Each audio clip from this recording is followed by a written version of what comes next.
I grew up in North Pennsylvania in a small town called Wellsboro. It is a quiet place, completely surrounded by state game land. If you live there, you know that hunting season is a very big deal. It is practically a holiday. Schools would even close on the first day of rifle season, because half the town would be out in the woods. My dad got me into hunting when I was about 12 years old, teaching me how to respect the wilderness, how to handle a bow, and how to read the subtle signs of nature. By the time I was 23, I was confident enough to go out into the woods completely alone, finding peace in the quiet. This particular incident happened during the late archery season in November of 2021. I remember the year clearly because there was already a light dusting of snow on the ground. That thin layer of white made it much easier to track movement and see what was happening around you. I had permission to hunt on a large piece of private land owned by an older guy my dad knew from work. The property was around 70 acres of extremely thick woods, with a small clearing in the center and an old, overgrown logging trail running through it. There was also an abandoned hunting cabin way back in the woods that nobody used anymore, because the wooden roof was starting to cave in and the structure was rotting away. I had been there maybe 4 or 5 times before, and I had never seen another person. It felt like my own private sanctuary, a place where I could truly escape the noise of the world. That morning, I arrived at the property around 5:15 in the morning while it was still completely dark. The temperature was hovering right around 20 degrees, freezing cold. I parked my pickup truck where I always did, near a rusted iron gate, and walked in with my headlamp on. The woods were dead quiet. There was no wind, no birds, absolutely nothing. I remember having this incredibly weird feeling like I was being watched before I even got to my stand. But I just blamed it on the dark. It is easy to let your mind play tricks on you when you are alone in the deep woods before dawn. I climbed up into my tree stand, which was about 20 feet up in a large oak tree, and waited for daylight. About an hour after sunrise, the woods began to brighten, and I noticed something that immediately bothered me. About 60 yards away, directly in my line of sight, there was another tree stand. I knew the property pretty well, and I was absolutely certain that stand had not been there the previous weekend. It was one of those cheap metal ladder stands, and it looked old and weathered, covered in rust and green mold, as if it had been sitting in the woods for years. But there was no way I had missed it before. What bothered me more was that there were no footprints leading to it in the snow, except for one single trail of deep prints that went from the thickest part of the woods straight to the base of the stand. I watched it for a while, thinking maybe someone else had permission to hunt there and just never mentioned it. Around 8 in the morning, I saw movement near that stand. At first my heart jumped because I thought it was a deer, but I was dead wrong. It was a person standing behind a thick pine tree. He was not wearing any camouflage gear. He was wearing a dirty, oversized gray hoodie with the hood pulled up and dark pants. He stood perfectly still, looking directly in my direction. I didn't know if he saw me at first, but then he slowly raised his arm and waved. It was not a friendly, smiley wave. It was a slow, mechanical wave, like he was just letting me know he saw me. I gave a small, quick wave back, thinking maybe he was just another hunter who did not have proper gear. After about a minute, the man stepped behind the tree. I expected him to walk out the other side, but he did not. I waited and waited, keeping my eyes glued to the tree, but he never reappeared. I assumed he must have walked deeper into the woods, but the forest was so quiet that I should have heard the sound of footsteps on the dry leaves. There was nothing. Around 10 I climbed down to stretch my legs and do some still hunting. I decided to walk toward the pine tree where I saw him. When I got there, I saw that the snow around the tree was completely undisturbed except for my own tracks. There were no tracks leading away. There was only the same single line of footprints I saw earlier, leading toward the empty ladder stand. I followed those prints and they stopped right at the base of the stand. I looked up, expecting to see him, but it was empty. The seat had a thin, unbroken layer of fresh snow on it that did not look disturbed at all. That made no sense. I felt my chest get tight, like something was very wrong. I decided to head back toward my own stand. On the way back, I noticed something tied to a branch at eye level. It was a strip of orange hunting vest material tied in a tight knot. I thought maybe someone had marked a trail. But then I saw another one about 15 feet away, and then another.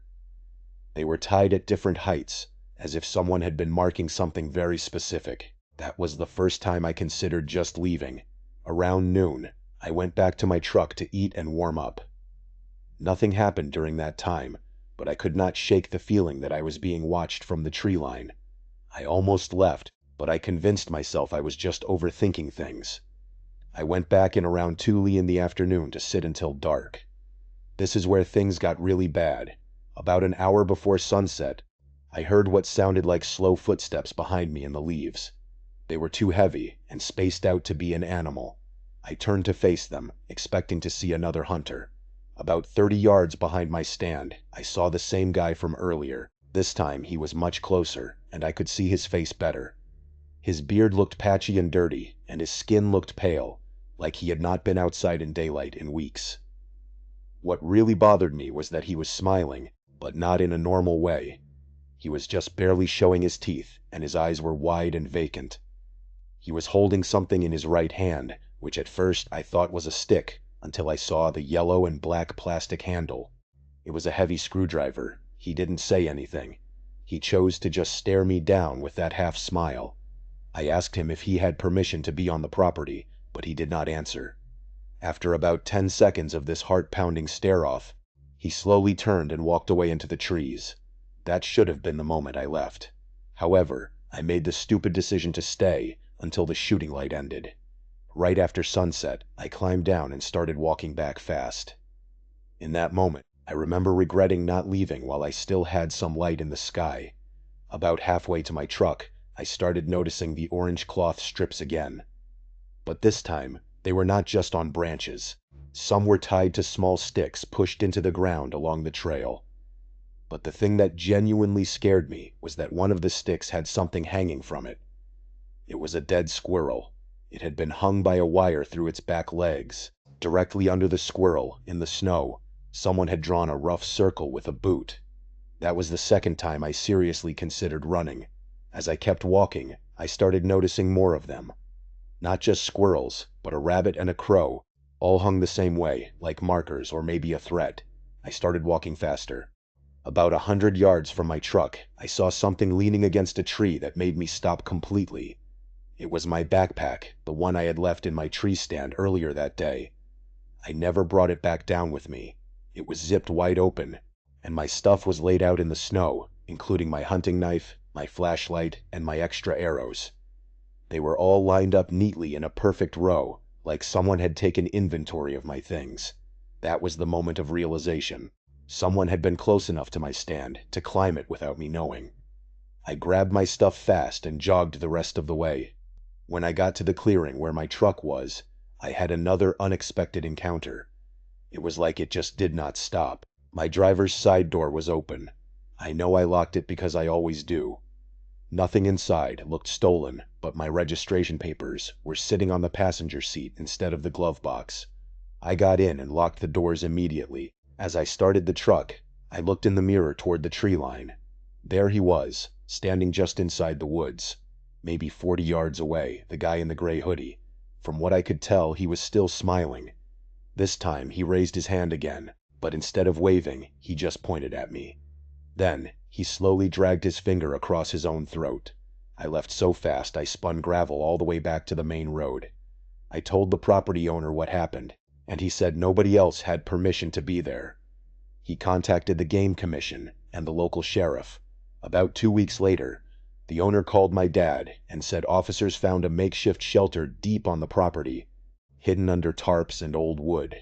Inside they found animal bones, a collection of knives, and stolen hunting gear from other neighboring properties. I never hunted there again. I do not hunt alone anymore either. Definitely not in grounds I am not familiar with. Anything can happen when you are all alone out there. Yet, you are not actually alone. Let us transition to the second story, which takes place in November of last year. This story happened during a hunting trip in Crockett, Texas. I do not really get to see my grandpa that often because he owns his own company and is always incredibly busy, so when he told me he wanted to go hunting, I was more than happy to go. I will say I personally do not like hunting, but I love to camp, and I had never been to this particular lease he was taking us to, so I figured why not. I love exploring new places, so I took a few days off from work and went down to Crockett with him. As we pulled up to the gate, I noticed there wasn't a real entryway like most places I have been to. It was just a dirt track with an iron gate on the side of a freeway. My grandpa got out of the truck to lift the gate, and then we headed down a long, winding dirt road through the woods until we reached a clearing with an old house in the middle. While we were heading toward the house, he told me his father built it, and they used it to go hunting or just relax and take a break from life. I could definitely see that. It was so peaceful inside the woods, I could barely hear the cars from the freeway. It seemed like the perfect getaway for the weekend. Or so I thought. After we pulled into the driveway, we unpacked the truck and cooked dinner for the night. Everything seemed normal. There were old beds where we put sheets and blankets, an old television with a VCR, and the stove was particularly old-fashioned as well. After we finished eating, we went to sleep around 8:30 so we could wake up just before dawn to go to one of the blinds. As I started to fall asleep, I heard a scratching noise coming from one of the windows with a wire screen on it. I did not think anything of it, assuming it was just a branch or a small animal, and fell asleep fairly soon after that. The next morning, my grandpa woke me up to get dressed so we could go to the blind. After we got there, we settled in and surveyed the clearing. We did not see anything for a couple of hours, so we decided to take a nap. I woke up after only being asleep a few minutes and took my binoculars to look at the tree line.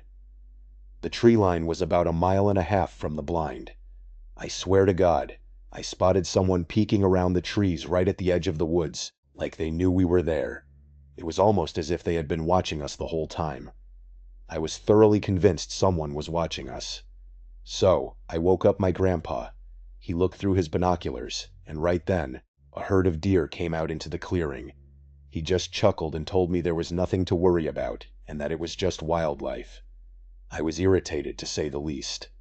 I know what I saw, and it looked like a person, or at least something shaped like a person.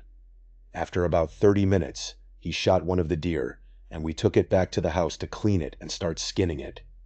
After we gutted the deer, it was about 3 likes, and we decided what we wanted for dinner, but we needed to head into town to get some supplies. So, we hung the deer up on the wooden frame in the yard and left for the store. When we got back, we saw claw and bite marks all over the animal's body. The meat had been torn aggressively. My grandpa and I just looked at each other in shock. He looked at me and said we were going on a night hunt. I asked him what for, and he told me he thought it was coyotes, but I did not think that was the case. This did not seem normal at all. After we ate a quick dinner, we grabbed some flashlights and our AR rifles and went out scouting the edge of the woods. We were talking for a solid 45 minutes before we heard anything. We got really close to the tree line, and I suddenly turned and saw something peeking out at us again from the brush. The second it realized I noticed it, it quickly hid back into the dark. I tried everything in my power not to yell for my grandpa, so I did a light whistle to him and waved him over to where I saw it. He whispered for me to stay put and watch his back. He walked into the woods with his gun raised and disappeared. I stood there for what felt like forever, waiting to hear something, my flashlight pointing into the dark trees. After about 10 minutes, I heard a loud gunshot. I ran into the woods toward the sound and saw a coyote with a mutilated deer next to it. I breathed a sigh of relief. Seeing my grandpa was okay, but he told me the coyote noticed him and looked like it was about to attack, so he had no choice but to shoot it. We sat there for a moment before we heard rustling in the distance, followed by the most horrifying scream I have ever heard. It was a high-pitched, loud sound. It was not human, and it was definitely not any animal I recognized, but I did not care to find out. We booked it back to the house as fast as we could, while hearing intense, heavy footsteps and heavy breathing coming from behind us. It felt like we would never make it back, but we did. We slammed the door shut and locked every entrance. All we heard were weird, screeching sounds and heavy breathing right outside the front door. Whatever it was began to get frustrated and slammed against the door a couple of times. The wood groaned under the pressure. My grandpa got tired of being scared, raised his rifle, and shot through the door a couple of times. It must have hurt whatever was on the other side, because it made that terrifying screech again, and then we heard it run away into the woods. As soon as we could catch our breath, I called the police and told them what happened. They were obviously skeptical of the story, but when the deputy arrived, he did not know what to think either. We showed him the bullet holes, the claw marks, and the strange prints. He seemed pretty unsettled by it too. Nothing ever came back from that call, but needless to say, we probably won't ever be going back to that house again. Let us transition to the third story. This is a story about three friends, Kyle, Connor, and the narrator. Kyle had been asking Connor and me for 2 years to go hunting with him, and we always brushed it off, because neither of us really knew what we were doing. And hunting was never something I was interested in. Kyle was the kind of guy who actually knew how to do things, though. He knew how to gut a deer, split wood, start a fire without lighter fluid, and somehow look comfortable sleeping on the ground. Connor and I were not those kinds of guys. We liked the idea of a hunting trip more than the reality of it. Sitting around drinking in the mountains for a weekend sounded good. Hiking miles into the woods, waking up before sunrise, and killing an animal did not. But Kyle finally talked us into it late one November. He said rifle season was open, and the weather would be cold enough to keep the bugs down. He knew a spot in the mountains where he had hunted before, and almost never saw anyone else. To be honest, he mainly convinced us with the food and beer part in the middle of the mountains. The plan was this. We would drive up Friday morning, hike in, set up camp, and spend the weekend hunting. Connor agreed to the trip because he would agree to almost anything if it sounded like a good story later. I agreed because I did not want to be the only one still saying no, and FOMO is strong with me sometimes. We loaded Kyle's truck before sunrise and drove a few hours into the mountains. Kyle kept talking us through everything like we were in some beginner class. He showed us how to keep the rifles pointed in a safe direction, how to walk without making as much noise, what deer sign looked like, and how to spot little trails through thick woods that I never would have noticed on my own. After parking the truck at a pull-off near an old logging road, we hiked in for an annoying amount of time. Kyle said it was only a few miles. It felt like 10.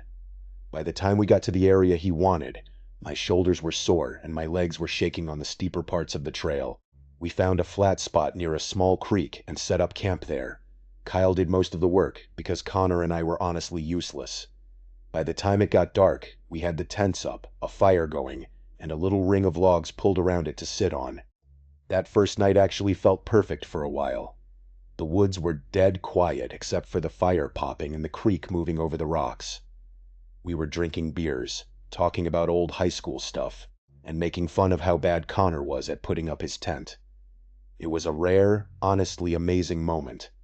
I remember thinking I understood why people like this. Then, out of the blue, we heard a scream somewhere deep in the woods. We all stopped talking at once. Kyle tilted his head and listened like a dog, while Connor laughed a little and said it sounded like a woman getting murdered. Kyle said it could be a red fox. He said foxes can make sounds that sound like a screaming woman. I wanted the fox thing to be true because that scream did not sound like a fox to me. Because it was so far away, it was easy to tell ourselves it was an animal. After about a minute or two, we started talking again, though not as relaxed as before. Every one of us kept pausing to listen, even Kyle. About 5 minutes later, the scream came again. However, this time, it was so much closer that the conversation died instantly. It sounded like it came from maybe a football field away, if that. It was loud enough that there was no joking around after that one. It sounded exactly like a woman screaming. One long scream that ended all at once. Connor stood up and stared into the dark beyond the firelight. Kyle got to his feet too. Then Connor called out, asking if someone needed help out there. I said that was a stupid thing to do, and then we all just stared into the woods and listened for an answer. Nothing came back. Kyle looked uncomfortable in a way I had not seen yet. He said if it was a person, they probably would have answered us. Then he said we needed to kill the fire and get into the tents. He did not say why, but it was obvious. The fire was basically a marker showing exactly where we were, We put the fire out fast and climbed into our tents with our rifles nearby. I barely slept that night. Every little noise my brain picked up on. At some point, I must have passed out anyway, because when I woke up, it was gray outside, and cold enough that I did not want to leave the sleeping bag. But when the urge to pee got too bad, I finally stepped out of the tent. Right away, though, I noticed our camp chairs were tipped over, and one of the coolers had been turned sideways.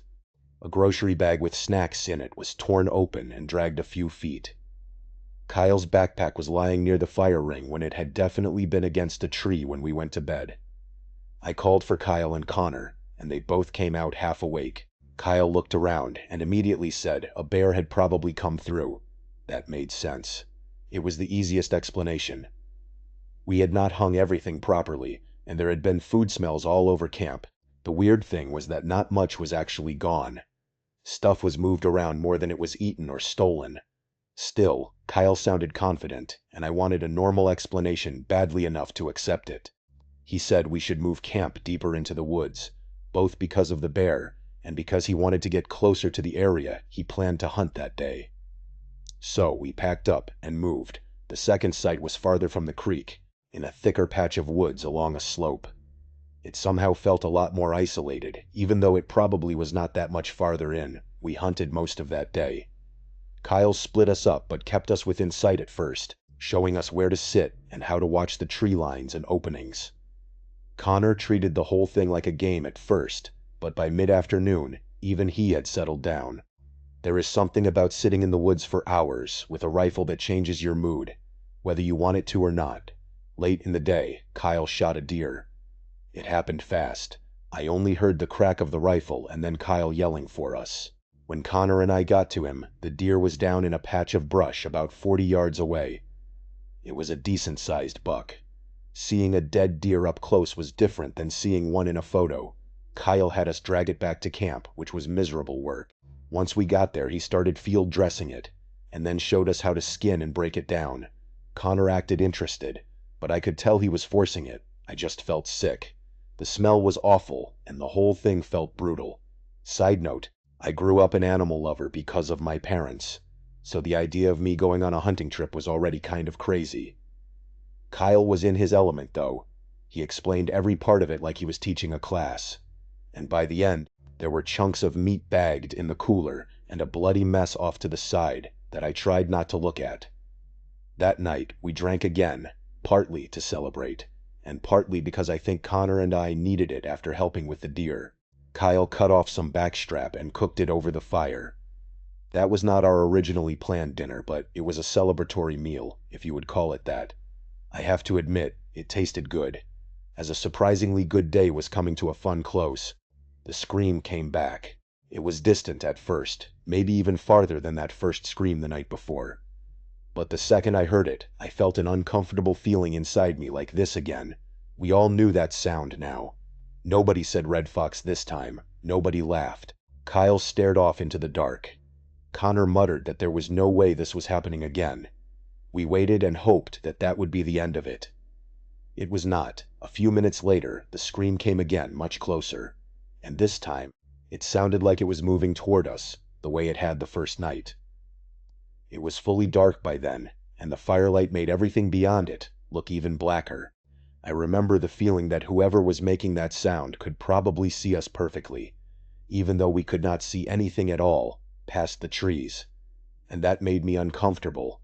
Kyle stood up and grabbed his rifle. He was trying to act calm, but I could hear it in his voice that he was scared. He cursed under his breath. Then, in this weird burst of drunk confidence, he raised the rifle and fired a few rounds into the air.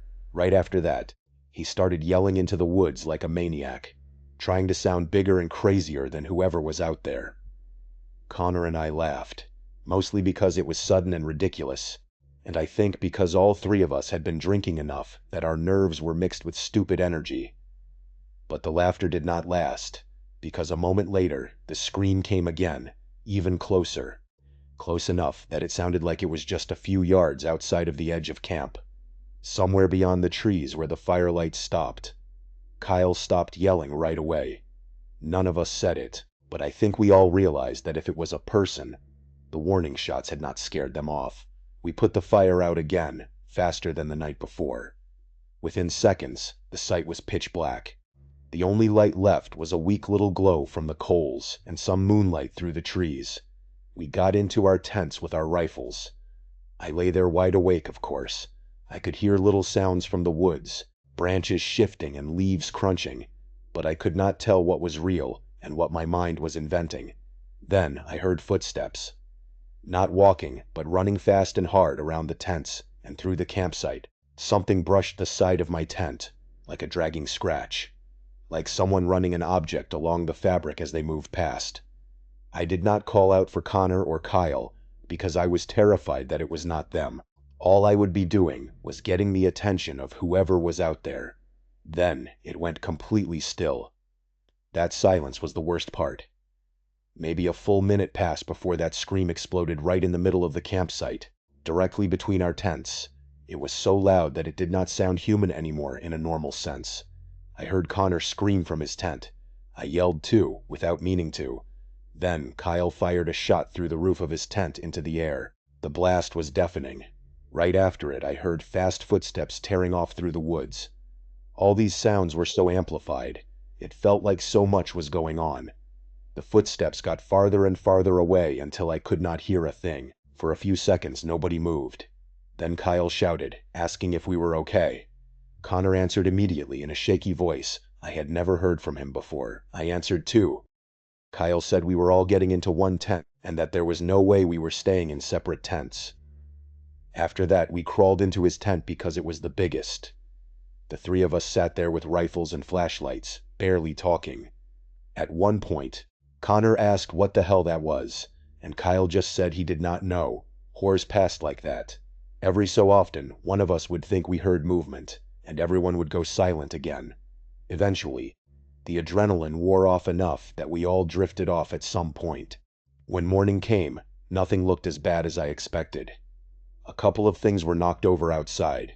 One of the beer cans had been stepped on. A plastic tub had been moved a few feet, but nothing was stolen. We packed up at dawn without even discussing hunting again. Nobody wanted to stay another night. We hiked back the way we came, talking more as we got closer to the truck, probably because being in motion made us feel less trapped. By the time we were on the road again, some of the fear had turned into that weird laughter people have after something bad. Connor kept doing an impression of Kyle screaming into the woods and firing into the air like some wild warrior. Even Kyle laughed. We talked about whether we should call the sheriff and report it. In the end, we did not. Kyle said if it was really someone needing help, they would have answered us either night when we yelled back. Connor said it was probably some lunatic messing with hunters. I said it was maybe a woman on drugs, or someone trying to lure people into the dark. All of our explanations were scary, and they felt like the easy assumptions. Truth be told, who knows what the explanation could have been. I got home that night exhausted and thought I would sleep well, but I woke up in the middle of the night drenched in sweat from a dream. In the dream, I was back in the woods alone, and I could see a woman standing between the trees. She was covered in blood, and she was screaming for help. And the way she looked right at me gave me chills. But I could not move toward her. I just stood there while she screamed, and she screamed, until I woke up. I sat on the edge of my bed, breathing hard, thinking about those 2 nights in the mountains and wondering what that dream was about. I wondered if it was my brain telling me that I subconsciously felt guilty. What sticks with me most now is the possibility that somewhere in all that, there really had been a person out there, and we chose to hide from her. I still tell myself that if someone had truly needed help, they would have answered us. They would have come closer to the fire and said something. But deep down, all 3 of us wonder if someone really needed help that night, or if something much darker was going on in those mountains. Thank you so much for watching. Let me know what you thought of today's episode in the comments. And remember, we have a whole playlist of true crime episodes ready for you to binge right now. Until next time, see ya.